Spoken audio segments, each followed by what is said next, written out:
আসসালামু আলাইকুম। আমরা সবাই জানি ঢাকা কলেজ বাংলাদেশের একটি সুপ্রাচীন কলেজ। কলেজে পড়াশোনা করে বাংলাদেশের সকল জায়গায় সরকার বেসরকারি সব ক্ষেত্রেই ঢাকা কলেজের স্টুডেন্টরা তাদের অবদান রেখে যাচ্ছে। বর্তমান ঢাকা কলেজের ইনফ্রাস্ট্রাকচার যে অবস্থা এটা আদৌ ঠিক নেই। এটা উন্নতি করলে অনেক ভালো হতো।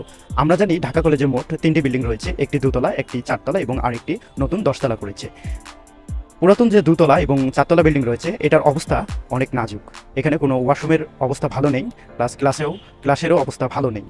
উপরের বালুর সিলিংগুলো খুলে খুলে নিচে পড়ে। ক্লাসে পর্যাপ্ত পরিমাণে লাইট এবং ফ্যানের ব্যবস্থাও নেই। বিভিন্ন সময় এই খারাপ জিনিসগুলো মেরামতের চেষ্টা করা হয়, বাট 6 থেকে 1 বছরের মধ্যে আবার সেটা নষ্ট হয়ে যায়। আমরা সবাই জানি ঢাকা কলেজে মোট 21টি বিভাগ রয়েছে এবং ইন্টারের শিক্ষার্থীরা পড়াশোনা করে থাকে। ইন্টার এবং অনার্সের শিক্ষার্থী সহ প্রায় ঢাকা কলেজে 25,000 শিক্ষার্থী পড়াশোনা করে থাকে। 25,000 শিক্ষার্থীর জন্য যে পর্যাপ্ত পরিমাণ ক্লাসের জায়গা দরকার, ক্লাসরুম দরকার এবং অফিস রুম দরকার, তার কোনোটাই নেই। ঢাকা কলেজে প্রায় 25,000 শিক্ষার্থী পড়াশোনা করলেও তাদের ওয়াশরুমের ব্যবস্থাটা এতটাই খারাপ যে যেটা ভাষায় প্রকাশ করা যায় না। এই 25,000 শিক্ষার্থী ওয়াশরুম করার জন্য নামে মাত্র কয়েকটি টয়লেট রয়েছে। 7 কলেজে যখন ফাইনাল পরীক্ষা এখানে হয়ে থাকে, আমরা সবাই জানি ঢাকা কলেজে ইডেন মহিলা কলেজে সিট পড়ে থাকে। আমাদের টয়লেটের ব্যবস্থাগুলো, ধরনগুলো, আমরা যেমন আমাদের টয়লেটের স্টাইলগুলো দাঁড়িয়ে প্রস্রাব করা অথবা বসে প্রস্রাব করা, ইডেনের মেয়েগুলো যখন এখানে আসে তখন তো প্রস্রাব করার পর্যাপ্ত জায়গা পায় না। আবার যে টয়লেট রয়েছে, টয়লেটটাও অনলি একটা করে রয়েছে অথবা দুটো করে রয়েছে। দেখা যায় পুরো এই যে বিশাল বড় একটা এটা কিন্তু অনেক বড়, মানে এই বড় একটি ভবনকে এটা দেখানো সম্ভব হচ্ছে না, এখানে দেখানো সম্ভব না, বিকজ এটা আছে অনেক বড়।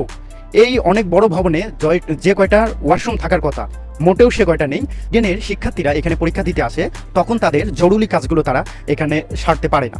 যদি এখন শীতকাল ফ্যান লাগতেছে না, তারপরও কিছুদিন আগে মানে যে সময় গরম ছিল সে সময় আমাদের ফ্যান পর্যাপ্ত ছিল না। ফিজিক্স, কেমিস্ট্রি কিংবা আইসিটি ল্যাবের ক্ষেত্রে বলতে পারা যায় যে আসলে ল্যাবে ওইরকম সুযোগ সুবিধা নেই। তো যদি পর্যাপ্ত মানে সুযোগ সুবিধা আমরা ফিল আপ করে যদি ইনস্ট্রুমেন্টগুলো ব্যবস্থা করা হয় তাহলে ভালো হয় আর কি। তাহলে হচ্ছে আমরা ল্যাবগুলো ঠিক মতো করতে পারি।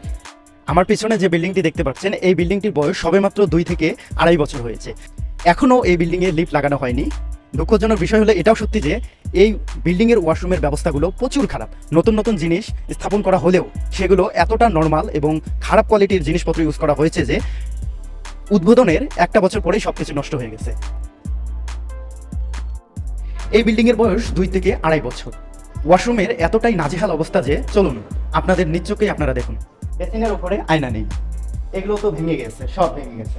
এই ওয়াশরুমের অবস্থাটা দেখেন, এখানে তো টিস্যু বক্স একই নেই, তারপরে এটা নাই পানি ফ্লাশ করার। এই যে এখানে যে পানি বের হওয়ার ট্যাপটা ছিল এটাও নেই, এটা আছে একটা, অনলি একটা আছে। এখানে পানি দেওয়ার ট্যাপটা নেই। এই জায়গায় অবস্থা কি? এই জায়গাও একই অবস্থা।